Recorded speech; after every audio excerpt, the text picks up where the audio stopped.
আসসালামু আলাইকুম everyone, welcome back to my channel. আশা করি আপনারা সবাই অনেক বেশি ভালো আছেন। সবাইকে রমজানের অনেক বেশি শুভেচ্ছা। রমজানের পরিপ্রেক্ষিতে আজকে আমি আপনাদের জন্য রমজান উপযুক্ত 4টি রেসিপি নিয়ে আসলাম। যদিও ভাজা পোড়া যত কম খাওয়া যায় ততই ভালো, তবে ভাজা পোড়া না খেলে কিন্তু আমাদের রমজানটাই জমে ওঠে না। এই কারণে আজকে আমি আপনাদের পেঁয়াজু বড়া, দেন হলো আপনার আলুর চপ আর হলো ছোলার রেসিপি নিয়ে চলে আসলাম। আর এর মধ্যে আমার সবচেয়ে বেশি ফেভারিট পেঁয়াজুর রেসিপিটা আপনারা অবশ্যই ট্রাই করে দেখবেন। আর ভিডিওগুলো বেশ কয়েক বছর আগেই করা, এই কারণে হয়তো আপনাদের কাছে একটু ওয়ার্ড লাগতে পারে, তবে রেসিপি একদমই ঠিক আছে, আগের মতোই আছে। তো আপনাদের কোনো প্রশ্ন থাকলে কমেন্ট করতে পারেন। এখন চলে যাই আমরা মূল রেসিপিতে। গতকাল রাতে আমি 1 কাপ খেসারির ডালকে ভিজিয়ে রেখেছিলাম পানি দিয়ে। এরপর সকালে উঠে আমি এটাকে ব্লেন্ডার দিয়ে ব্লেন্ড করে নিয়েছি। এরপর এখানে আমি দিয়ে দিচ্ছি 2 টেবিল স্পুন কুচি করা পেঁয়াজ আর 1 টেবিল স্পুন কুচি করা কাঁচামরিচ, আর দিয়ে দিচ্ছি হাফ টেবিল স্পুনের মতো আদা বাটা, হাফ টেবিল স্পুনের মতো রসুন বাটা। আপনারা চাইলে কিন্তু একটু বাড়িয়েও দিতে পারেন। আর দিয়ে দিচ্ছি 1 টেবিল স্পুন ধনিয়া পাতা কুচি দিয়ে দিব। এরপর আমি এখানে ইউজ করছি লবণ দিয়ে দিচ্ছি 2 টিস্পুনের মতো। আপনারা কিন্তু আপনাদের টেস্ট অনুযায়ী অ্যাডজাস্ট করে নেবেন। এরপর আমি এটাকে ভালো করে হাত দিয়ে মাখিয়ে নিচ্ছি। অবশ্যই হাত দিয়ে মাখাবেন, তা না হলে কিন্তু মিক্সিংটা ভালো হবে না। এখন আমি এখানে দিয়ে দিচ্ছি তেলটা আমি গরম হওয়ার জন্য দিয়ে দিব। আমার তেলটা কিন্তু গরম হয়ে গিয়েছে। এখন আমি আমার পেঁয়াজগুলোকে শেপ করে নেব। তো এর জন্য আমি আপনাদের দেখিয়ে দিচ্ছি আমি কিভাবে পেঁয়াজটাকে শেপ করছি। এরকম লম্বা করে শেপ করে নিব। আপনারা চাইলে গোলও করতে পারেন। আমি দেখিয়ে দিচ্ছি আরেকটা। এভাবে আমি গোল বল তৈরি করে এটাকে আমি জাস্ট প্রেস করে এভাবে করে নিচ্ছি, দেখতে পাচ্ছেন এরকম কিন্তু হয়ে ছেড়ে দিচ্ছি। আপনারা চাইলে কিন্তু গোলও করতে পারেন। এভাবে আমি প্রত্যেকটা দিয়ে দিব। তো আমার দেওয়া কিন্তু কমপ্লিট। এখন আমি এগুলোকে একটু নাড়াচাড়া করে ভেজে নিচ্ছি। আর আমি কিন্তু এটাকে 3 বারের বেশি উল্টাবো না, অবশ্যই 3 বার উল্টাবেন। আর আমি 30 সেকেন্ড পরে এটাকে একবার উল্টে দিব। তো এখন আমি এটাকে একবার উল্টে দিচ্ছি। আমি কিন্তু আলতো হাতে উল্টে দিচ্ছি, বেশি প্রেশার ক্রিয়েট করবেন না। তো দেখতে পাচ্ছেন উল্টিয়ে দিলাম, সবগুলোই কিন্তু উল্টিয়ে দিচ্ছি। আর কালারটা কিন্তু বেশি চেঞ্জ হয়নি, হালকা একটু ব্রাউন কালার ধারণ করেছে, দেখুন।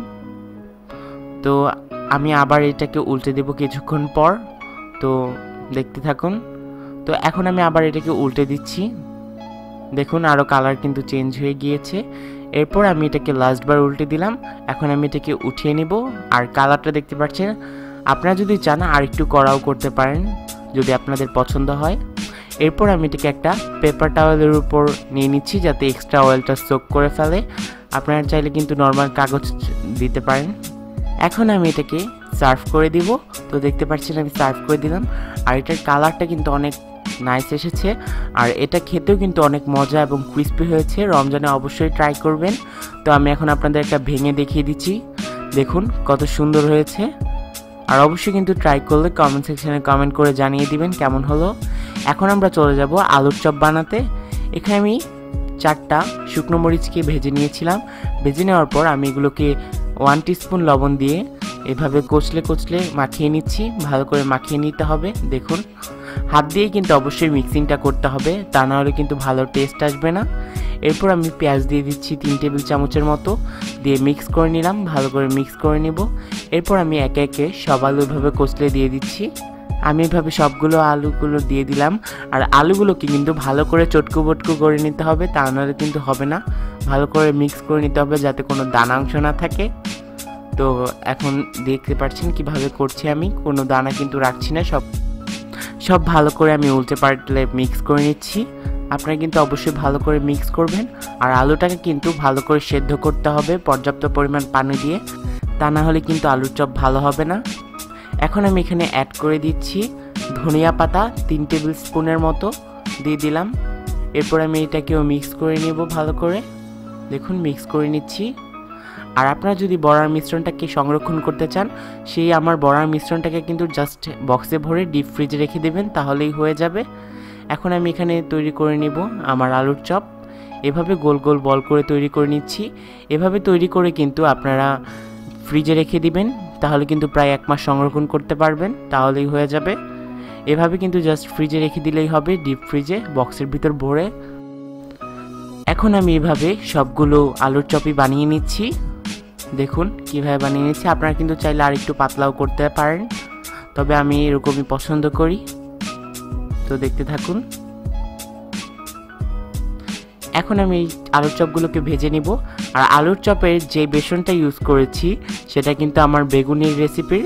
তো ওই বেগুনির রেসিপি থেকে দেখে নেবেন কিভাবে বেসনের ব্যাটারটা তৈরি করে নিতে হয়। লিঙ্ক ডেসক্রিপশন বক্সে দেওয়া থাকবে আর আই বাটনেও দেওয়া থাকবে, আপনারা চেক করে নিতে পারেন। এভাবে আমি আলুর চপগুলোকে ছেড়ে দিচ্ছি বেসনে ডুবিয়ে। তো দেখতে পাচ্ছেন, আর তেলটা কিন্তু ভালো করে গরম করে নিতে হবে। আর এভাবে আমি আলতো হাতে এগুলোকে একটু নাড়িয়ে দিব। আর তেলটা দেখতে পাচ্ছেন আমি কিন্তু অনেক ইউজ করেছি, ডুবো তেল না হলে কিন্তু হবে না, ভালো করে তেল দিতে হবে। তো কতক্ষণ পর আমি এটাকে জাস্ট একবার উল্টে দিচ্ছি। দেখুন কালারটা কিন্তু অনেকটাই চেঞ্জ হয়ে গেছে। এরপর আমি এটাকে উল্টিয়ে দিচ্ছি, আর এরপর আমি আরেকবার উল্টে দিব। এটাকেও 3 বারের বেশি উল্টাতে যাবেন না। আর এখানে যেই রেসিপিগুলো দেখাচ্ছি এগুলো কিন্তু আমি আমার বাসায় সবসময় এভাবেই তৈরি করে থাকি, আর খেতেও কিন্তু অসম্ভব মজা হয়। আর তেলটাও কিন্তু তুলনামূলক অনেক কম হয়, আর যার কারণে এটা কিন্তু অনেক স্বাস্থ্যের জন্য ভালো হয়। আর দেখা যায় যে রোজার মাসে ভাজা পোড়া ছাড়া কিন্তু চলেই না, তাই একটু খাওয়াই যায়। এখন আমি আমার আলু চপগুলোকে তুলে নিব। আমার আলু চপগুলো হয়ে গিয়েছে, দেখতে পাচ্ছেন, তুলে নিলাম। আর আমি একটা পেপার ন্যাপকিনের উপর তুলে নিচ্ছি। আর এরপর আমি আপনাদের সার্ভ করে দেখিয়ে দিলাম। আর দেখতে পাচ্ছেন কালারটা কত সুন্দর এসেছে। এখন আমি আপনাদের একটা ভেঙেও দেখিয়ে দিব। আর আলুর চপগুলো কিন্তু শুধু খেতেই অনেক মজা লাগে। শুধু ইফতারিতে না, আপনারা কিন্তু চাইলে বিকালের নাস্তায় ওটা সার্ভ করে দিতে পারেন। আর এখন আমি আপনাদের একটা ভেঙে দেখিয়ে দিচ্ছি। দেখুন, একটা ভেঙে দেখিয়ে দিলাম। ওয়াও, দেখতে পাচ্ছেন ভিতরে কালারটা কিন্তু অনেক সুন্দর এসেছে। আপনারা কিন্তু বাসায় এটাকে অবশ্যই ট্রাই করতে ভুলবেন না। আর কমেন্ট সেকশনে কমেন্ট করে জানাবেন কেমন হলো। এখন আমরা চলে যাব নেক্সট রেসিপিতে। তো চলুন চলে যাই। এখানে আমি 1 কাপের থেকে একটু বেশি ছোলাকে গতকাল রাতে ভিজিয়ে রেখেছিলাম। এরপর আমি এটাকে পানি ঝরিয়ে নিচ্ছি। তারপর এখানে আমি দিয়ে দিচ্ছি, দেখতে পাচ্ছেন একটা প্যানের মধ্যে দিয়ে দিলাম। আর ছোলাটা অবশ্যই পানির মধ্যে ওভারনাইট সোক করতে হবে, তা নাহলে কিন্তু হবে না। আর আমি এখন এগুলোকে সিদ্ধ করে নিব। তো সিদ্ধ করার জন্য পানি দিয়ে দিব। আর এর মাঝে অ্যাড করে দিচ্ছি একটা মিডিয়াম সাইজের আলু দিয়ে দিলাম। আর অ্যাড করে দিব পানি দিয়ে আমি এটাকে ঢেকে দিব। আর এখানে কিন্তু আমি 1 কাপের থেকে একটু বেশি পানি ইউজ করেছি। আর পানি দিয়ে আমি এটাকে ঢেকে দিচ্ছি। আর চুলার আঁচটা কিন্তু মিডিয়াম আঁচে থাকবে। ফিরে আসছি 7 থেকে 8 মিনিট পর। তো এখন আমি ফিরে আসলাম। আর এরপর আমি ঢাকনাটা খুলে একটু লবণ দিয়ে দিব। আর দেখতে পাচ্ছেন এটা কিন্তু প্রায় সিদ্ধ হয়ে গিয়েছে। আর লবণটা দিয়ে দিব। আর আমি এখানে অ্যাড করব 1 টিস্পুনের মতো লবণ। আপনারা আপনাদের টেস্ট অনুযায়ী অবশ্যই অ্যাডজাস্ট করে নিতে পারেন। তো দিয়ে দিব, দেখতে পাচ্ছেন দিয়ে দিলাম। আর দিয়ে কিন্তু আমি এটাকে একটু নাড়িয়ে দিব। নাড়িয়ে এটাকে আমি আবার ঢেকে দিতে হবে। আর চুলার আঁচটাও কিন্তু এখন মিডিয়ামেই আছে। তো আমরা সেদ্ধ হওয়ার পর আবার ফিরে আসছি। তো এখন আমার ছোলাগুলো কিন্তু সেদ্ধ হয়ে গিয়েছে, আর আলুটাও কিন্তু সেদ্ধ হয়ে গিয়েছে। আপনারা দেখতে পাচ্ছেন, আমি আপনাদের খুলে দেখিয়ে দিব। এখন আমি ঢাকনাটাকে খুলে নিচ্ছি। আর আমি আপনাদের দেখিয়ে দিচ্ছি ছোলাগুলো সেদ্ধ হয়েছে। দেখতে পাচ্ছেন কতটা পারফেক্টভাবে সেদ্ধ হয়েছে।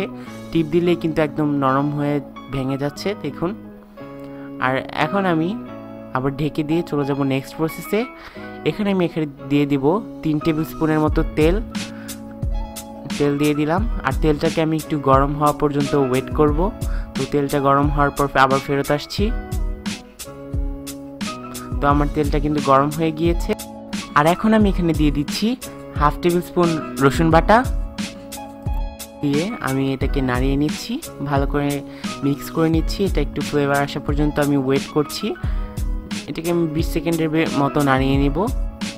এরপর আমি এখানে অ্যাড করছি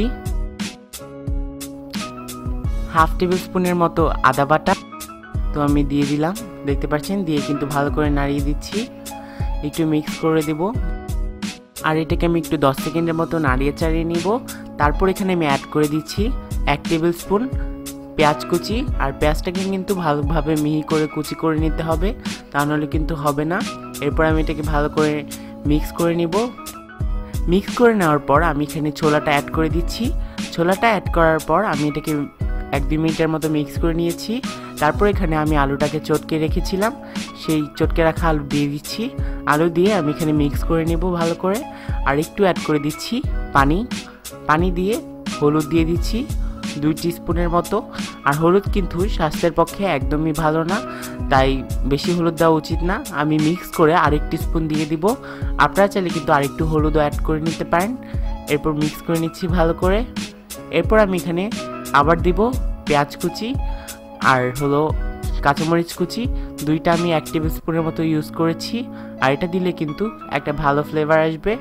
এরপর মিক্স করে ভালো করে পানিটা শুকিয়ে নিতে হবে। আর দিয়ে দিচ্ছি 1/2 টিস্পুনের মতো লবণ দিয়ে এটাকে নাড়িয়ে আমি উঠিয়ে নিচ্ছি এবং এটাকে সার্ভ করে দিচ্ছি। তো আমি এখন সার্ভ করে দিলাম, আপনারা দেখতে পাচ্ছেন। আর উপর একটু ছড়িয়ে দিচ্ছি কাঁচা পেঁয়াজ দিয়ে দিচ্ছি। আপনারা চাইলে কিন্তু এটা নাও অ্যাড করতে পারেন। আর একটু ধনিয়া পাতা ছিটিয়ে দিব। আপনারা চাইলে কিন্তু এটা মুড়ির সাথেও খেতে পারেন অথবা শুধুও খেতে পারেন, এটা কিন্তু অনেক শক্তিশালী। এখন আমি এখানে বেসন নিয়ে নিচ্ছি। আর বেসনটা কিন্তু আপনারা আপনাদের পরিমাণ অনুযায়ী নিয়ে নেবেন। আমি এখানে চপও বানাবো, বেগুনিও বানাবো, তাই 1 কাপের মতো বেসন নিয়ে নিচ্ছি। আর এর মধ্যে দিয়ে দিচ্ছি 1 টিস্পুন আদা বাটা, 1 টিস্পুন রসুন বাটা, আর লবণ দিয়ে দিচ্ছি 1 টিস্পুন। আপনারা কিন্তু আপনাদের টেস্ট অনুযায়ী অ্যাডজাস্ট করে নেবেন। এখন আমি এটাকে পানি দিয়ে ভালো করে মেখে নিব। আর পানিটা কিন্তু একবারে দিবেন না, বারে বারে দিয়ে মিক্স করে নেবেন। অল্প অল্প করে পানি দিবেন আর দেখবেন যে আপনাদের ব্যাটার তৈরি হলো কিনা। আর সবার পানি কিন্তু সেম নাও লাগতে পারে, এক একজনের পানি এক এক রকম লাগবে। আমার 1/2 কাপ থেকে একটু বেশি পানি লেগেছে। এখন আমি এটাকে মিক্স করে নেব। আর মিক্স করার পর আমি এটাকে রেখে দেব 15 মিনিটের জন্য এক সাইডে। এটাকে কিন্তু অবশ্যই রাখতে হবে। আপনারা চাইলে কিন্তু আধা ঘন্টাও রাখতে পারেন। আমি 15 মিনিট রেখে দিব। তো দেখুন, আমি আপনাদের ব্যাটারটা দেখিয়ে দিলাম কেমন হবে। এখন আমরা চলে যাব নেক্সট প্রসেসে। এখানে আমরা একটা হাঁড়িতে তেল দিয়ে দিচ্ছি। আর পরিমাণ মতো তেল দিয়ে নেবেন। আর এটা কিন্তু আমরা ডিপ ফ্রাই করব, তাই অবশ্যই বেশি তেল দিতে হবে। তো আমি তেল দিয়ে দিলাম। আর আমি আপনাদের বেগুনগুলো দেখিয়ে দিচ্ছি। আমি এখানে 2টো মাঝারি সাইজের বেগুন কেটে নিয়েছি। এটাকে আমি লম্বা করে কেটে নিয়েছি। আপনারা দেখতে পাচ্ছেন কিভাবে কেটে নিলাম। আমি কিন্তু বেশি মোটা রাখিনি। আর আমার তেল কিন্তু গরম হয়ে গিয়েছে। এখন আমি আমার বেগুনিগুলোকে ভেজে নিব। বেগুনগুলোকে এখন আমি ব্যাটারে ডুবিয়ে এটার মধ্যে দিয়ে দিচ্ছি। এভাবে আমি 3টা বেগুনি দিয়ে দিব। আর ব্যাটারের মধ্যে কিন্তু আমি 3 টেবিল চামচ পরিমাণ গরম তেল অ্যাড করেছিলাম। আর এই তেল দেওয়ার কারণে কিন্তু বেগুনিগুলো অনেক ক্রিস্পি হবে। আপনারা অবশ্যই ব্যবহার করবেন এটা। তো আমি এটাকে ভেজে নিচ্ছি বেগুনিগুলোকে। এক সাইড 30 সেকেন্ডের মতো ভেজে নিব। ভেজে নিলে একটু ফোলার পর আমি কিন্তু এটাকে একটু উল্টিয়ে দিব। আমার কালারটা দেখতে পাচ্ছেন চেঞ্জ হয়ে গিয়েছে। এখন আমি উল্টিয়ে দিলাম আর অনেকটা ফুলে গিয়েছে। এভাবে আমি এটাকে 1.5 মিনিটের মতো ভাজবো। আবার আমি উল্টিয়ে দিচ্ছি। তো আমার এটা কিন্তু প্রায় হয়ে গিয়েছে। এখন আমি এটাকে উঠিয়ে নিব। আর আপনারা যদি আরেকটু বেশি কালার চান তাহলে কিন্তু আরেকটু ভেজে নিতে পারেন। তো আমি এখন উঠিয়ে নিলাম। আমি এভাবে সবগুলোকে ভেজে নিচ্ছি। ভেজে নেওয়ার পর আমি এগুলোকে সার্ভ করে দেব। তো আমি এখন সার্ভ করে দিলাম। আপনারা দেখতে পাচ্ছেন কালারটা কিন্তু অনেক সুন্দর এসেছে। যেহেতু রমজান মাস, ভাজা পোড়া না খেলে কিন্তু হয় না। তারপরেও আপনারা কিন্তু চেষ্টা করবেন যে বেশি বেশি করে পানি খাওয়ার। আর আমি আপনাদের একটা বেগুনি ভেঙে দেখিয়ে দিচ্ছি। ওয়াও, দেখতে পাচ্ছেন কতটা পারফেক্ট হয়েছে। একদম ক্রিস্পি হয়েছে বাইরে দিয়ে, আর ভিতরে কিন্তু অনেকটা সফট হয়েছে। তো দেখিয়ে দিলাম। আর আজকে কিন্তু এই পর্যন্তই। আমার ভিডিওটি যদি ভালো লেগে থাকে একটা লাইক দিতে ভুলবেন না। ফ্যামিলি অ্যান্ড ফ্রেন্ডসের সাথে অবশ্যই শেয়ার করবেন এবং আমার চ্যানেলটি সাবস্ক্রাইব করে আমার পাশে থাকবেন এবং আমার বেল আইকনটিতে ক্লিক করে রাখবেন। Bye bye.